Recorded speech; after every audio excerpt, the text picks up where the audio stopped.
प्रलय में कैसा अंधेरा है।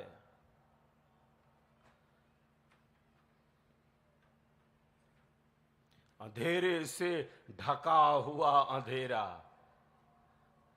तमस से आच्छादित तमस।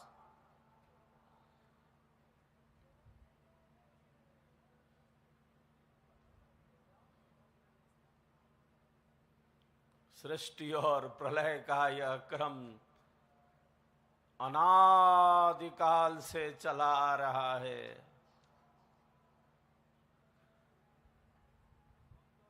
प्रलय में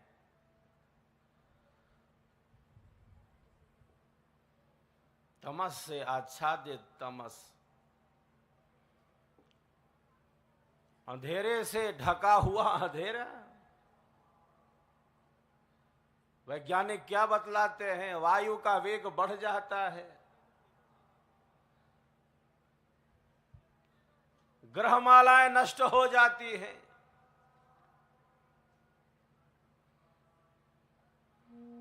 क्षिति परमाणु हल्का होई, वायु वेग नभ उड़त सोई, ग्रहमाला टूटे पल माही, प्रलय भयंकर रूप समाही।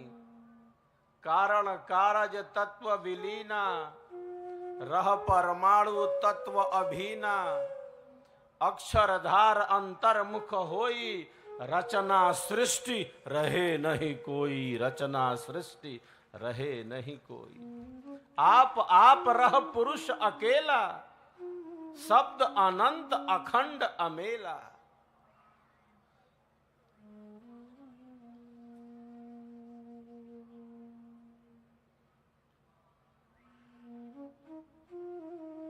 सब सुप्तावस्था में हैं।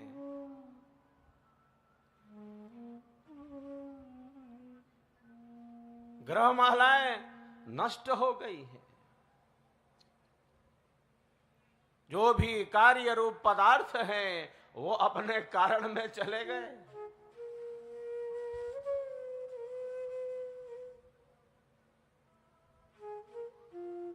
उस घनघोर अंधेरे में भी, उस तमस से आच्छादित तमस में भी, अंधेरे से ढका हुआ अंधेरा, उस घनघोर अंधेरे में भी जो अपने परम प्रकाश से, जो अपने दिव्य प्रकाश से सदैव प्रकाशित है, वह परमात्मा सदैव अपने मंडल में स्थित है, सदैव पूर्ण प्रकाश से स्थित है। वो प्रकाश स्वरूप है, अंधेरे से सर्वथा परे है।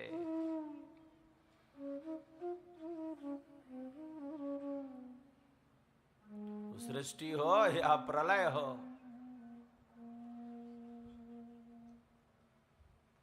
वो था, वो है, वो था, वो है और वो रहेगा। वो नित्य है, सनातन है, सहज है, निरंतर है, सदैव है।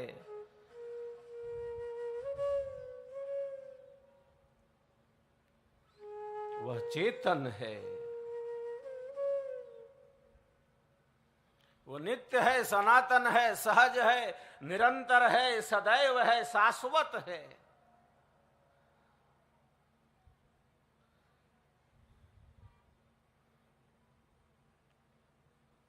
वह चेतनों का भी चेतन है।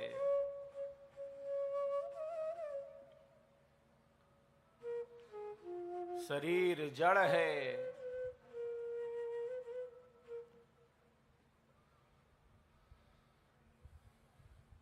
आत्मा चेतन है, प्रकृति जड़ है, परमात्मा चेतन है। तो जड़ चेतन का ये संबंध है। जो हमारे शरीर में है, जो इस पिंड में है, और केवल इस पिंड में ही नहीं, जो पूरे ब्रह्मांड में है,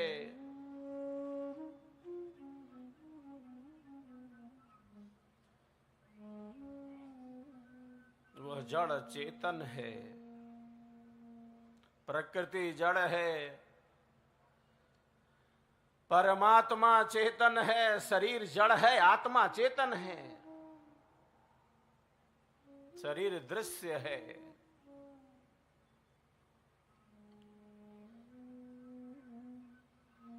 यह दिखलाई पड़ता है। दृश्य शरीर का,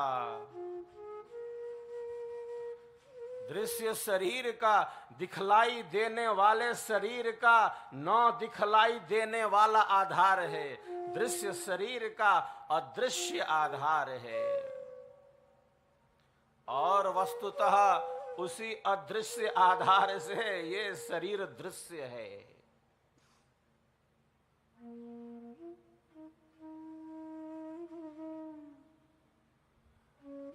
जड़ शरीर का चेतन आधार है। मिटने वाले शरीर का, विनाशी शरीर का न मिटने वाला आधार है।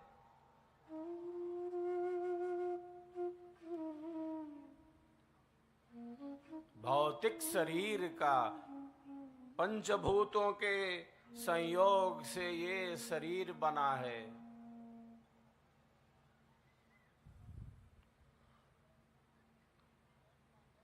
इस पंचभौतिक शरीर का अभौतिक आधार है, जो भूतों से नहीं बना, न पृथ्वी से, न अग्नि से, न वायु से, न जल से, न पृथ्वी से, न आकाश से।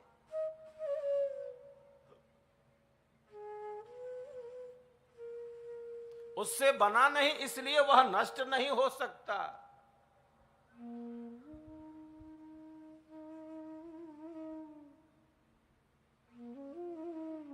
वो नित्य है, सनातन है, सहज है, निरंतर है, सदैव है। अग्नि आत्मा को जला नहीं सकती, जल गीला नहीं कर सकता, वायु सुखा नहीं सकता, पृथ्वी मार नहीं सकती, आकाश तो अवकाश प्रदान है, वह कुछ नहीं कर सकता।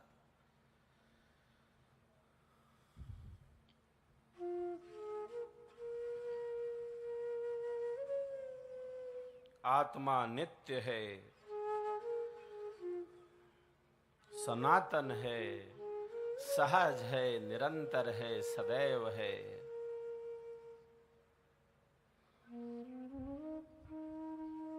और आत्मा के अंदर, इस चेतन आत्मा के अंदर जो चेतनों का भी चेतन है, जो अणु से अणु है और जो केवल अणु से अणु नहीं, जो विभु से विभु है, व्यापक से भी व्यापक है, वह परमात्मा तो सच्चिदानंद स्वरूप है, सच्चिदानंद स्वरूप है।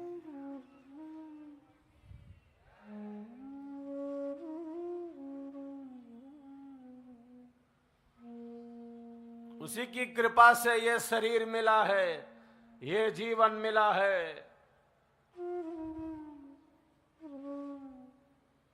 उसी ने प्रसाद दे दिया मानव जीवन का, प्रसाद दे दिया।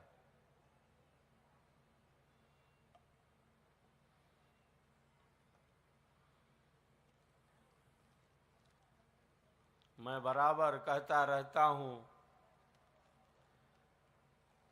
शरीर लेकर हम आए हैं, हम लेकर तो आ गए हैं मां के गर्भ से, शरीर लेकर तो आ गए हैं, लेकिन शरीर लेकर जा नहीं सकते, क्योंकि ये हमारा है नहीं, उसने दिया है।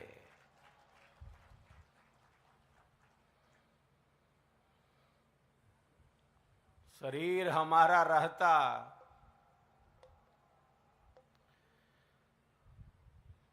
तो हम शरीर को लेकर चले जाते। इतनी आसक्ति है हमें, इतना मोह है हमें।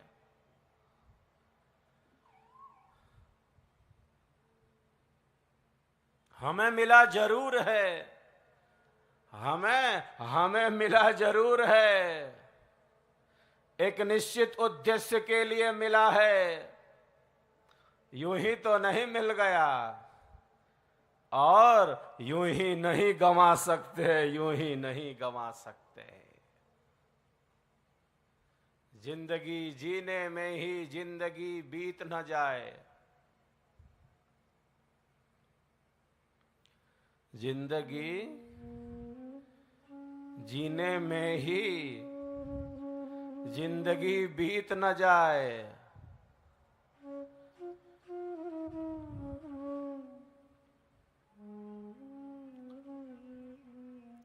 जीवन जीने में ही जीवन जीने में ही जीवन चला न जाए।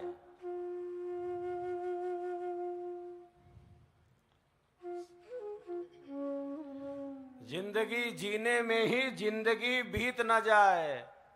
जीवन जीने में ही जीवन चला न जाए। बल्कि ये जीवन है क्या, बल्कि ये जीवन है क्या, इसका ही अनुभव प्राप्त हो जाए, इसका अनुभव प्राप्त हो जाए।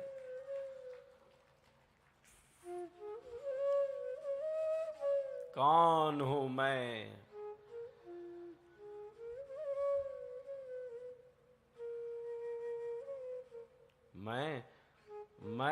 मैं शरीर तक सीमित तो नहीं।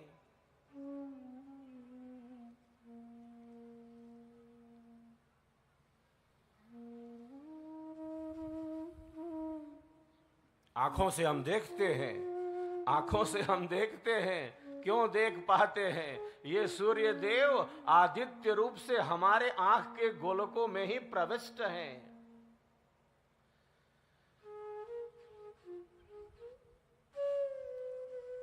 जो बाहर है वो केवल बाहर ही नहीं है, वही भीतर है। जो पिंड में है वही ब्रह्मांड में है, और जो ब्रह्मांड में है वो केवल ब्रह्मांड में ही नहीं, वही तो पिंड में भी है।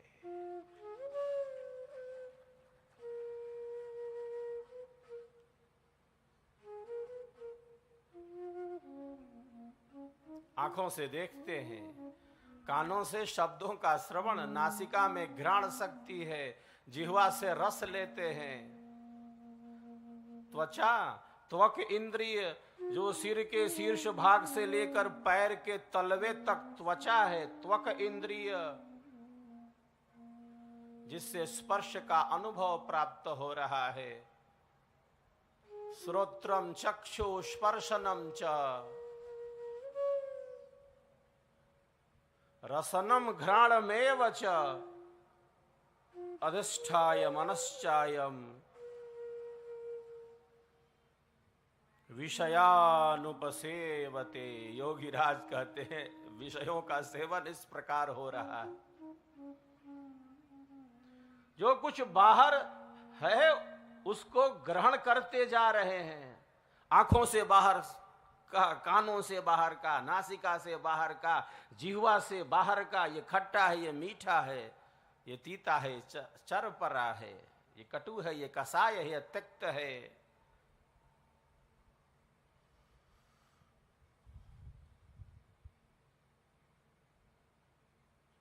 जो कुछ बाहर का है हम ग्रहण करते जा रहे हैं। हमारी इंद्रियां बहिर्मुखी हैं, वो संसार की तरफ देखती हैं और उन्हें ही परम सत्य समझती हैं।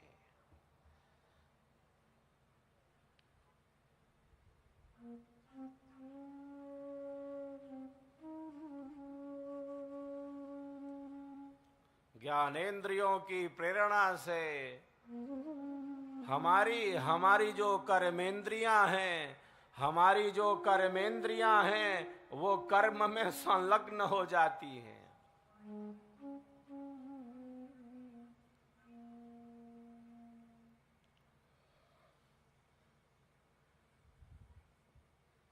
ज्ञान और कर्म से ये शरीर चल रहा है, और ज्ञान और कर्म से केवल ये शरीर ही नहीं, ये ब्रह्मांड चल रहा है, ये संसार चल रहा है।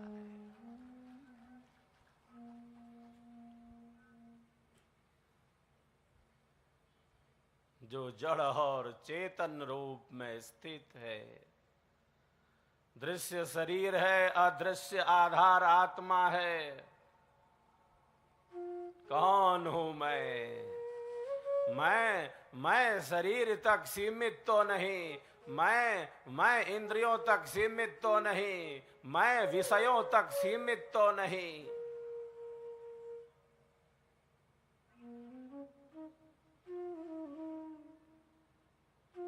कौन हूं मैं? कितनी बड़ी जिज्ञासा है।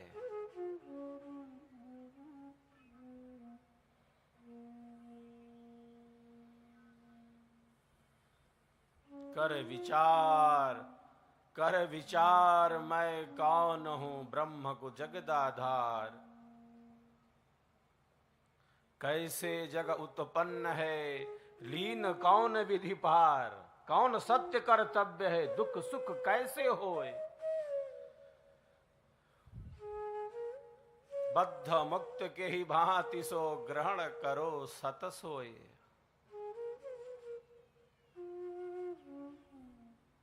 कौन हूं मैं शरीर तक सीमित तो नहीं, मैं इंद्रियों तक सीमित तो नहीं। कहां से आया? कौन हूं मैं, क्या कर रहा और जाना कहां है, लक्ष्य क्या है। ये चार बातें बड़ी महत्वपूर्ण हैं।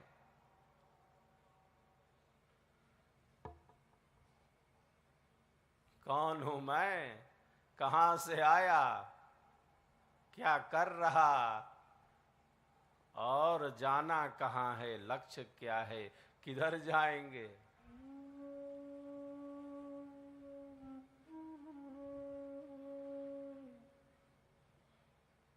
तो श्रेष्ठ चिंतन से, उपयोगी चिंतन से, आत्म कल्याणकारी चिंतन से हमारा जो चित्त है वह स्थिर होता है, संसार के इन उलझनों से निर्लिप्त होने लगता है।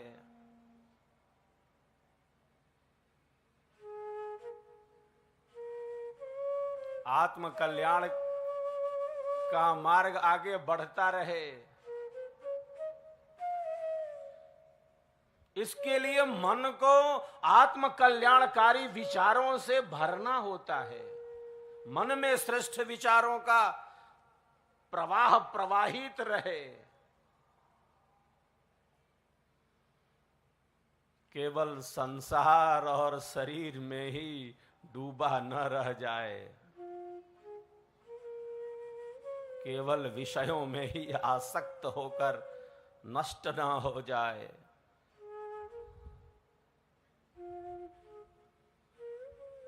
और श्रेष्ठ चिंतन न होने से, कल्याणकारी चिंतन न होने से केवल शरीर, संसार, इन संबंधों का ही चिंतन होते रहता है।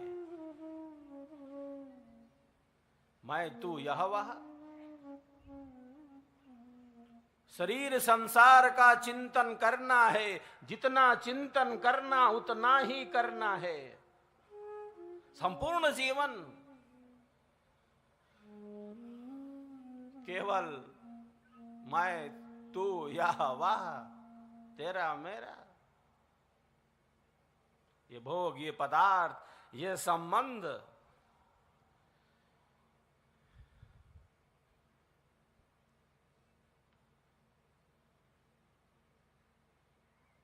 केवल इसी का चिंतन हो चलता रहता है। क्यों? क्योंकि कल्याणकारी चिंतन का अभाव है, श्रेष्ठ चिंतन का अभाव है। आत्म कल्याण में उपयोगी चिंतन कम है, न्यून है। सत्संग ना होने से, सत्संग ना होने से, कम होने से, स्वरवेद ना होने से केवल शरीर, संसार, इन भोगों, इन पदार्थों, इन कामनाओं का ही चिंतन चलता रहता है। कामनाओं का समुद्र है।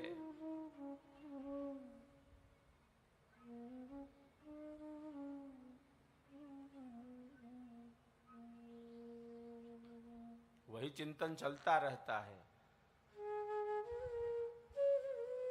घर में रहना है, परिवार में रहना है, डूबना नहीं, फंसना नहीं, लक्ष्य से अलग होना नहीं। गंगा में स्नान करना अच्छा है, गंगा में स्नान करना अच्छा है, गंगा में डूबकर प्राणों को गंवाना कतई अच्छा नहीं है, बिल्कुल अच्छा नहीं है।